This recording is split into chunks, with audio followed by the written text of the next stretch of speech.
এই চট্টগ্রাম কেন্দ্রীয় কারাগারটা হচ্ছে যেহেতু একটা স্পেশাল কারাগার দেশের জন্য, তো এটাকে আপনার আশা হয় দেখভালও করা হয় আসলে পুরো প্ল্যানগুলো তারা ঠিকমতো কাজ করছে কিনা? চট্টগ্রাম, হ্যাঁ, যেহেতু মানে আমার নিজের আপনার বাড়িও তো জি, জি, চট্টগ্রাম। জি, জি, যে কারণে আমার যখন বিভিন্ন অফিসিয়াল ডিউটির বাইরেও যখন ব্যক্তিগত সফরে আসি আমি বেসিক্যালি এসে দেখার চেষ্টা করি, আমার স্টাফদের সাথে কথা হয় আর ঘুরে দেখারও চেষ্টা করি যে কেমন চলছে।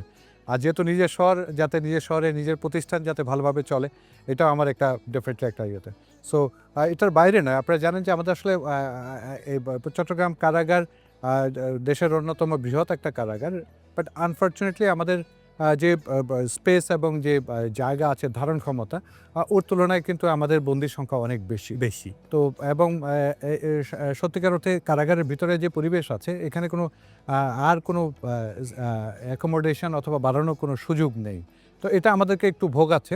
এটা শুধুমাত্র চট্টগ্রাম কেন্দ্রীয় কারাগারের চিত্র না, পুরো বাংলাদেশের এটা চিত্র। কিন্তু এই যে বন্দীদের তুলনায় আসলে বন্দীদের পরিমাণটা এত বেশি যে উপর, সেক্ষেত্রে আমাদের এই বাস্তবতায় আমাদের এই চট্টগ্রাম কেন্দ্রীয় কারাগারকে কী দেখছেন? আমাদের যদি বলি, আপনাদের যদি আমি যদি কম্পেয়ার করি দেশের অন্যান্য পার্টের তুলনায়, কিন্তু এখানে আরও অবস্থাটা ক্রিটিক্যাল।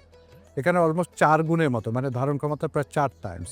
আর যেটা হচ্ছে আমাদের সবচেয়ে বেশি ক্রাউডি হচ্ছে আমাদের কেরানীগঞ্জ, আর যেখানে আসলে বেশি 3 গুণের মতো থাকে। বাট চট্টগ্রামে এবং আমাদের কক্সবাজারে এই দুটো কারাগার অত্যন্ত ঘনবসতিপূর্ণ এবং দুটারই আসলে আর কোনো এক্সপানশনের কোনো জায়গা না। দিস আর অল ক্লোজ, মানে যতটুকু জায়গা ছিল আমরা ব্যবহার করে ফেলছি। না, যেহেতু আমরা আছি এখন বর্তমানে কারাগারের ভেতরে আছি, কোনো একটা জায়গা তো এরকম কোনো খালি নাই যে এখানে একটা নতুন করে একটা ভবন তৈরি করা যাবে। এছাড়া ধরেন আপনি যখন অনেকগুলো বন্দি রাখেন তাদের কিন্তু একটু কিছু ফ্রি স্পেস, তাদের খেলাধুলা থেকে শুরু করে বিভিন্ন সোশ্যাল প্রোগ্রামগুলো থেকে শুরু করে তাদের হাঁটা চলার জন্য কিন্তু একটা জায়গা লাগে, যেটা আপনি দেখতে পাচ্ছেন এখানে কিন্তু চট্টগ্রামে কারাগারে কিন্তু এটা নেই। আমাদের নতুন কারাগারগুলোতে কিন্তু এই প্রভিশনসটা রেখে বন্দিরা যাতে নিয়মিত শরীরচর্চা, তার খেলাধুলা থেকে শুরু করে এটা করতে পারে, মনন চর্চা করতে পারে, এরকম কিছু স্পেস, বাট এখানে কিন্তু ওটা নেই।